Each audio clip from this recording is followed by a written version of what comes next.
Thank you very much. Sarah Smith from the BBC. You've set out your case for why the Prime Minister ought to transfer powers. If the Prime Minister refuses to transfer the powers you want, you could be stuck in a constitutional standoff for 5 years before you could have a referendum.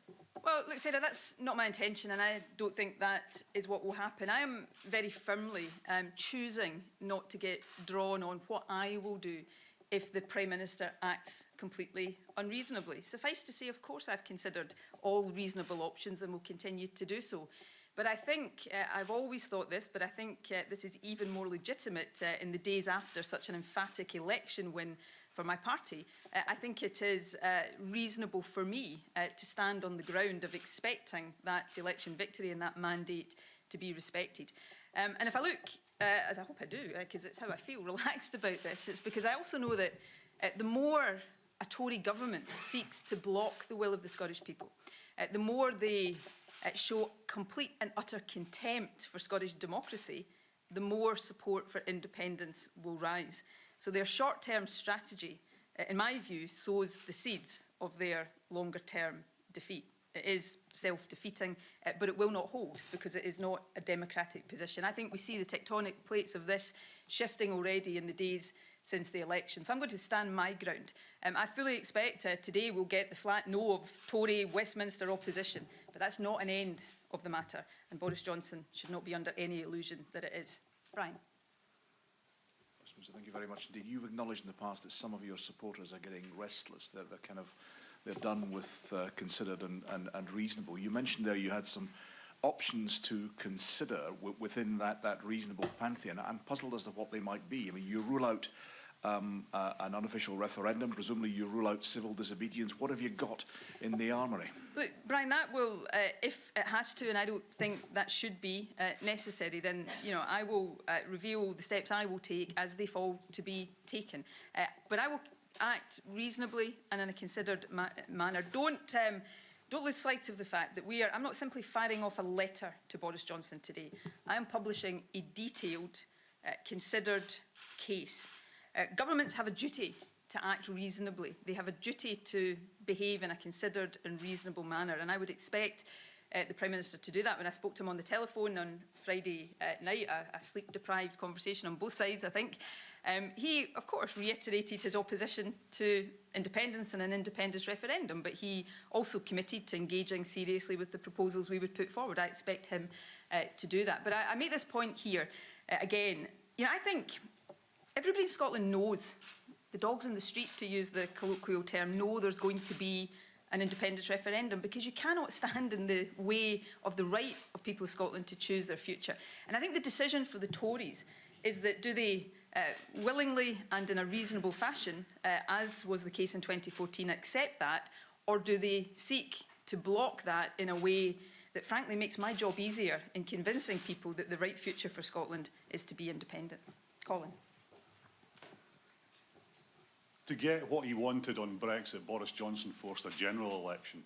You could force a Scottish election to get what you want and maybe get it in 2020, couldn't you? Well, look, that's not my plan. As I say, I'll consider all options and set these out as and when and if they fall to be taken.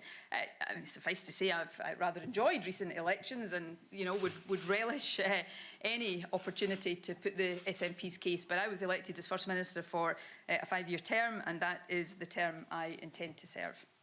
First Minister. James Matthews, SkyNews. Can I ask you to clarify, first of all, is today the day that you're sending a yes. letter to the Prime Minister? Yes. Have you sent that letter?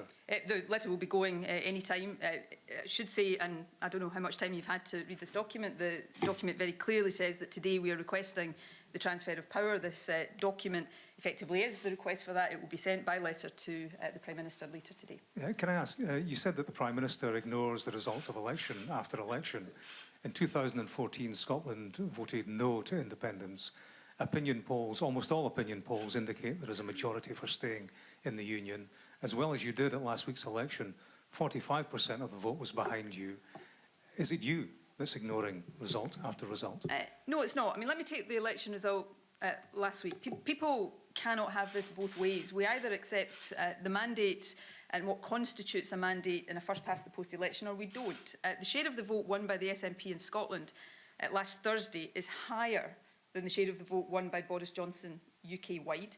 And I don't hear anybody suggesting that he doesn't have a mandate to implement his manifesto.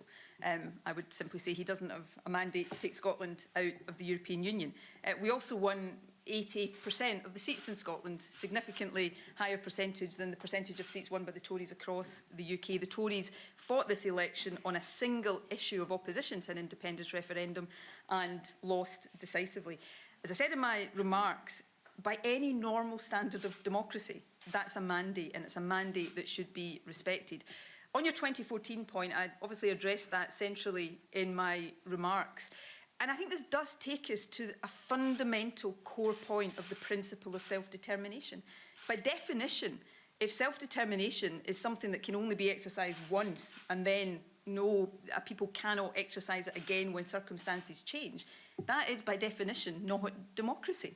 And therefore it doesn't fulfil the criteria of that principle. Nobody can argue that there hasn't been a fundamental material change of circumstances since 2014. The issue of the EU, most of you in this room right now covered the independence referendum very closely. You know how central to that debate the issue of EU membership was. We were told expressly that only by rejecting independence could we protect our EU membership. Fast forward a few years, and within a matter of weeks, Scotland will be taken out of the EU against our will. Now, as I said, I don't take for granted the outcome of a referendum. I accept that I have the argument to make and to win, but I do not believe it is a reasonable argument to say that people in Scotland shouldn't have the right to choose.